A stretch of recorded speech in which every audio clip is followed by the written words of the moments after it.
Morning. This is Thomas William Gardner. I wanted to give this message today because there's a lot of people that I go see, and they're in hospitals and they're in convalescent homes, and they need hope. They need hope. And they start to feel like they don't have anything going for them, and they're about ready to give up, a lot of them. And I figure if I can go in there and I can make them laugh or tell them a story about something that happened to me, and they enjoy the story and they get something out of it, then I've helped. And you do what you can, because that's who we are. That's who we're supposed to be. We do what we can for people that are down. And I really enjoy it. I enjoy, talking to people and meeting people. But in this particular story, I wanted to do this because it helps a lot of older people. It helps a lot of people that, they've just retired. It actually could give incentive to young people too, but this is something that happened in our family, and I thought it was quite remarkable, and I wanted to share it with you while I'm still on this side. When I was about 25 years old, I went to see my grandmother, and I loved to see Grandma. She was a lot of fun, and we enjoyed being around each other. And I said to her, what is it about the Musters that are so different? I've always tried to figure out what's going on with them, but I could never really figure out what's going on with them. What makes the Musters so different? She said, what does he mean? I said, well, they're happy and they're joyful, and they talk proper, and they're polite, and they're just different, And besides that, I said, your brothers don't seem to have any wrinkles, and they're older, and I don't get it. Why are they so different? And she said, well, let me tell you a story about your great-great-grandfather. And I said, well, I remember something about him. She said, what do you remember? I said, I remember he wouldn't swear, and instead of saying a swear word, if he hit his hand with a hammer, and instead of yelling out a swear word, he'd say, oh, sugar, or he'd say molasses, or if he got frustrated, he'd say something like pancakes or something like that. And I said, what was that about? And she said, well, he made a commitment to God. And I said, well, I don't understand. What's so different about the Musters? She said, your great-great-grandfather was the meanest man in Cadillac, Michigan. And people were afraid of him. They would walk on the other side of the road when they saw him, or they would try to ignore him, or they'd just try to get by him. In fact, sometimes when he came home drunk, if he fell off the buckboard, or he was walking with the horses and he'd roll into a ditch or off the side of the road, people would come by later the next day or that night and ride right by him. They wouldn't help him. They were afraid of him. People were just afraid of him. I said, well, why would they be afraid of him? And they said, oh, he was mean. He was mean. Well, I thought you said he was really a great guy. She said, when we met him. I said, well, what happened? What was the big change in his life? She said, actually, the change in his life changed the course of our whole family. She said, we were a family of Christians, but we weren't committed. We weren't committed to being Christians. We were just Christians. And I said, okay, I get that, but what happened?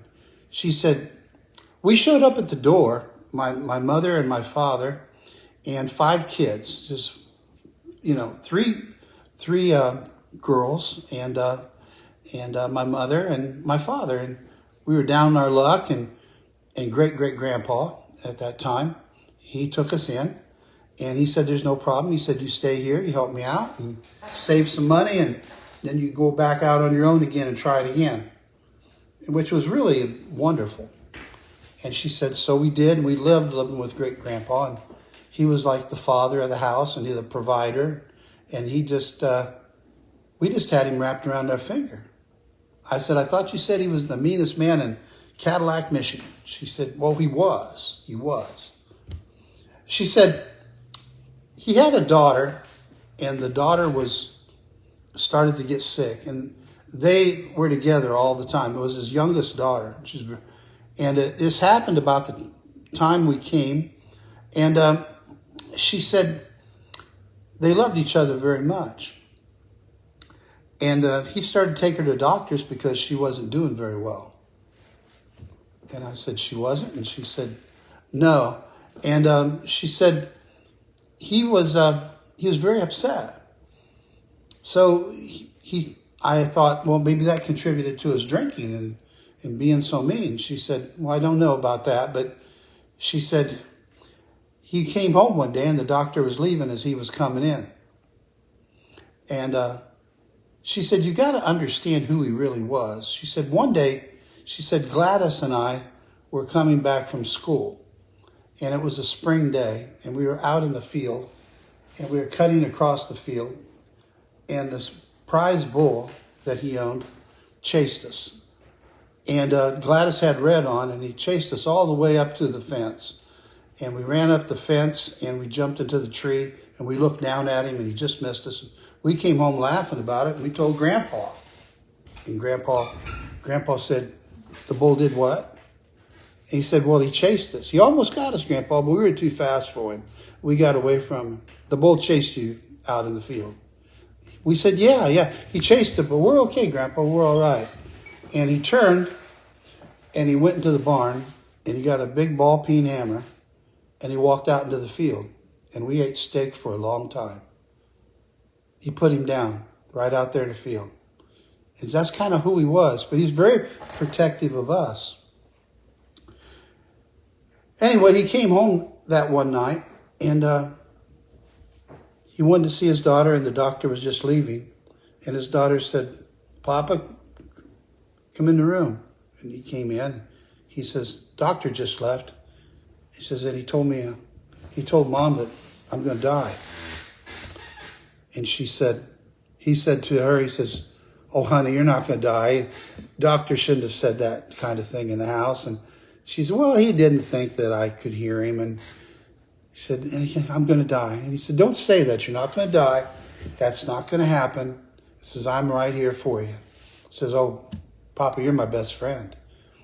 And we play together all the time, and I love you. He says, but that's not what I'm afraid of. What are you afraid of? He says, well, I'm afraid that when I get to heaven, I'm going to wait for you to come and you'll never come. Why would you say that? And she said, Papa, he says, you'll never come and I'll wait for you in heaven, but you won't be there. He said, you're going to be okay. But he says, why would you say such a thing? He says, because you're the meanest man around here. People are afraid of you, Papa. He says, you will not be in heaven. And he says, yes, I will. He says, no, Papa, you won't. He says, honey, I'll be there. I'll be there. And she said, Papa, I'll be all by myself. You're my best friend. You're my playmate. And we play together all the time. I don't have any neighbors around here. And she said, I look for you for everything, Papa. I wait for you all the time. Whatever you're doing, I want to do. She said, but I'll be in heaven. I'll be by myself. I'll be on my own. And I won't have my best friend. And he said, honey, I promise you, I'll be there. She said, Papa, you don't even know what to do to be there. He says, what do you mean? She said, you don't know Jesus. He says, oh, I know Jesus. I know Jesus. No, you don't, Papa. She says, you have to follow Jesus and you have to have him as your Savior and you have to commit to him, not just know about him. And Papa, you can't do that because you love us, but you're just mean. And he said, honey, I'll be in heaven. I'll change. I promise you. Now, she died. It broke his heart. But you know what? He read his Bible every day, and he asked questions about what it meant. And if people would see him, and he'd be out in the field, and he'd be plowing the field. And when he plowed the field with his 2 mules, he said, then he'd go over by a tree and get underneath a tree, and he'd open up the Bible, and he'd study the Bible. And he loved the Lord. He just loved the Lord. And she said, that's why he didn't swear. He wouldn't swear. You couldn't make him swear. And the people started to notice it too, and he started to change. And after we were there for several years, we saved up our money, and we bought a farm in Clyde, Ohio. Very, very, very seldom ever saw him after that. She said, that was your great-great-grandpa. And she said he was born around 1850. And this happened in the early 1900s. And she said, that's why everybody in that family is different. She said, because of that little girl and because of him changing his ways, he insisted that everybody go to church. Everybody follow the Bible. Everybody do what's in the Bible. Everybody follow Jesus. That's all he asked. He says, save your money and get your own farm. Well, everybody changed. Everybody was now committed to Jesus and singing Jesus songs and playing Jesus music on the piano and carrying on like that. And she said, it changed. It changed the whole family. And I thought about that, and I thought, well, that little girl changed the whole family. And then I thought, well, Jesus changed that whole family.